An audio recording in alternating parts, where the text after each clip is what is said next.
Greetings and salutations. I'm with Mr. Scott Guthrie. Hi, Scott. How are you? Good, thanks. So, is this your first time to Australia? No, this is actually my second time. It's my first time in 6 years, though, or 7 years, so it's been a while. So, have you come across any of these so-called mythical creatures that can kill you?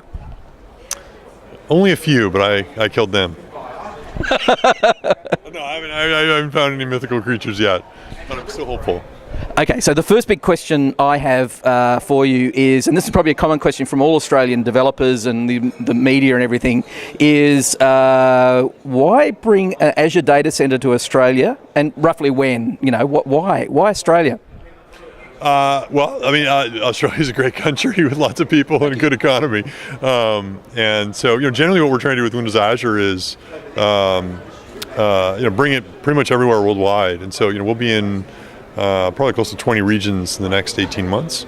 And so, we've got what we call regions, which sometimes have multiple data centers in them, popping up all over the place. And within Australia, we'll basically have two regions, one in the Victoria area and one in the New South Wales area. And they're at least 500 miles apart. So they're also kind of a little bit redundant in terms of natural disasters or floods or things like that. And they're going to basically allow you to use the full Azure feature set all within Australia. That's great. So the latency for a packet going back to the US is somewhere between 20 and 40 milliseconds. And I think that with an Australian data center, well, the latency will go down. But the flight for actually getting atoms from the US to here is something like 14 hours. So the latency is much longer. What did you do on that 14-hour flight? Did you load up your emails and reply to about 1,000 emails? Because you're not connected to anywhere. So did you do dev work? What did you do on that 14-hour flight?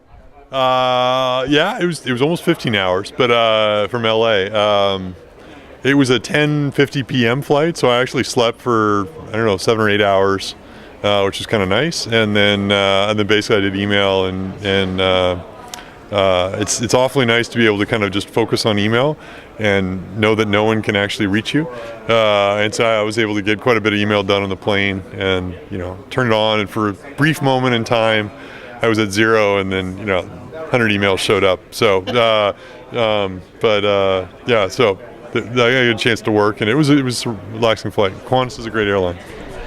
And so you're noted for being a down-to-earth, pretty approachable sort of guy, and I've certainly known you as that, and also internally from other people that have worked with you. But now you're in a CVP position, a fairly senior position. How do you keep that down-to-earthness whilst being a leader? I like to say I'm a humble guy with much to be humble about. I don't know. It's just try to be myself, and don't be a little too cocky or too sure of yourself, and know there's lots of other smart people out there that are probably smarter than you, and so I just try to learn from them and do my best.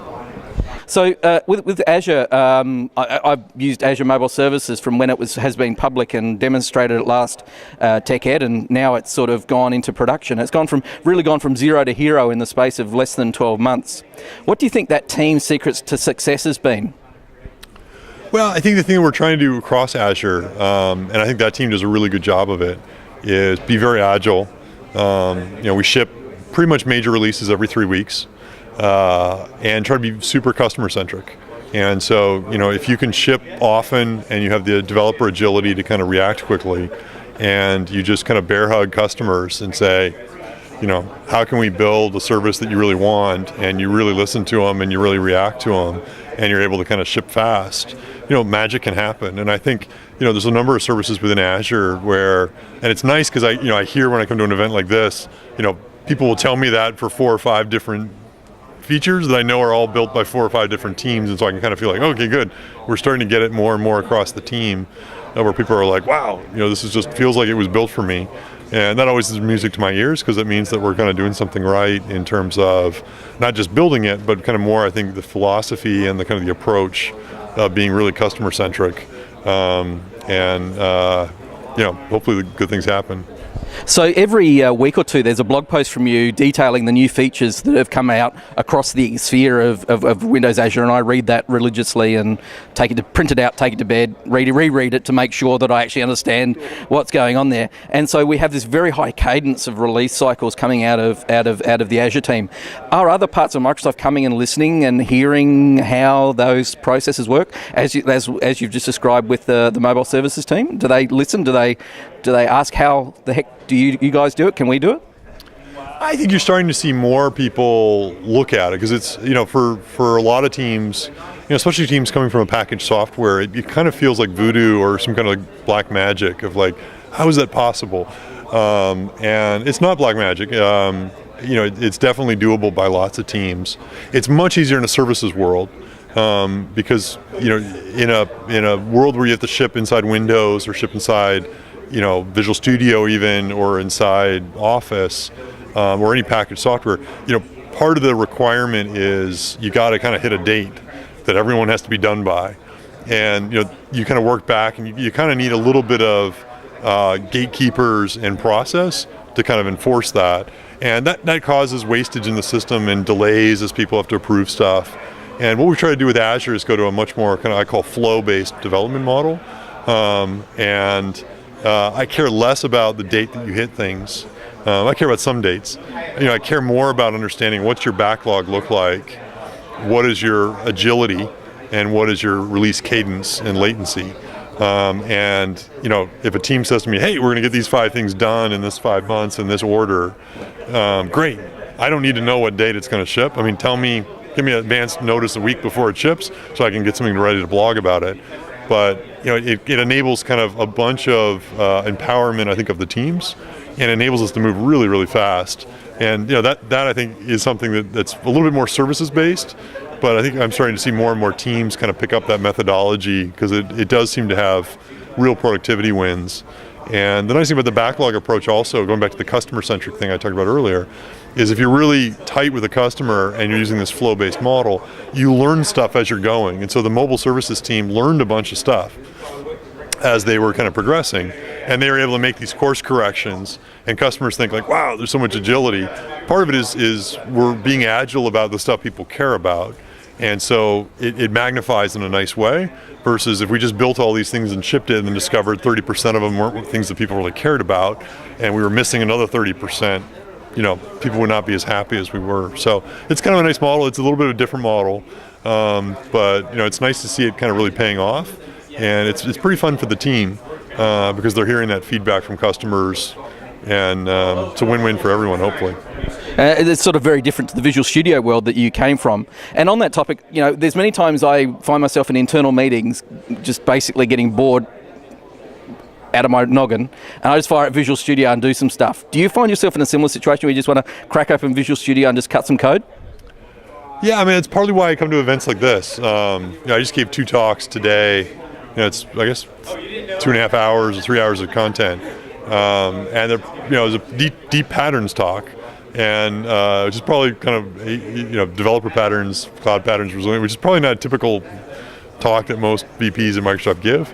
But I like to give those types of talks. I try to do a new one every 6 months, just because I find the forcing exercise of knowing I'm going to be speaking to hundreds or thousands of people about a technology kind of requires I really know it, and it's a good forcing function to kind of fire up VS and really understand it. And what I try to do with these talks is also turn around and then drive the feedback into the teams.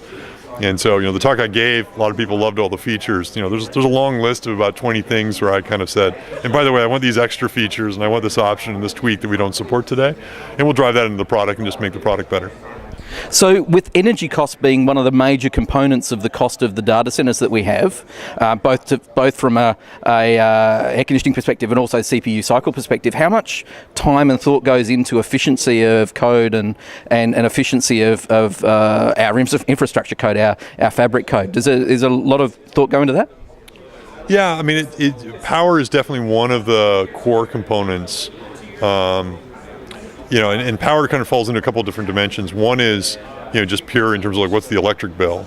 But more broadly, it also power impacts, how many servers can you actually fit into a single space? Because power draws heat. Power, you put lots of powerful things next to each other. They melt, and so there's a bunch of things that power efficiency ends up driving. I think we're on the fabric side and on some of the other solutions that we're doing. Power management is definitely something that we're thinking about. I wouldn't necessarily say it's the dominant thing yet. Certainly from a data center design perspective and from a hardware and from a fault domain, fault isolation aspect, power is definitely something that's very top of mind. And I think increasingly we'll see some of the software and the algorithms also take power into more consideration. We're certainly starting to measure it on our software designs, and we do have goals around driving down power consumption. But it's probably one of like 5 things as opposed to the top one. Whereas in our hardware and our data center design, it's pretty close to 1 or 2 in terms of priority list. But I think you'll see that kind of continue to become more and more important over time. And my final question is, today we had a lunch here at TechEd where you had a sea of people in red polo shirts. Was that embarrassing? Was that humbling? Was it funny? What do you think? Yes. Oh, yes, thank you. That's perfect. No, it's certainly very humbling. It's awfully nice that people wanted to dress up in a red shirt in my honor, and so I think it's a really nice touch. So and it's a little silly, and it's that too, but that makes it kind of fun, and certainly it's definitely humbling and feels like an honor when people are willing to do that for you. So I appreciate it a lot. Thanks, Scott. Thanks for coming to the Antipodes, and safe travels over to New Zealand. Thanks a bunch for having me.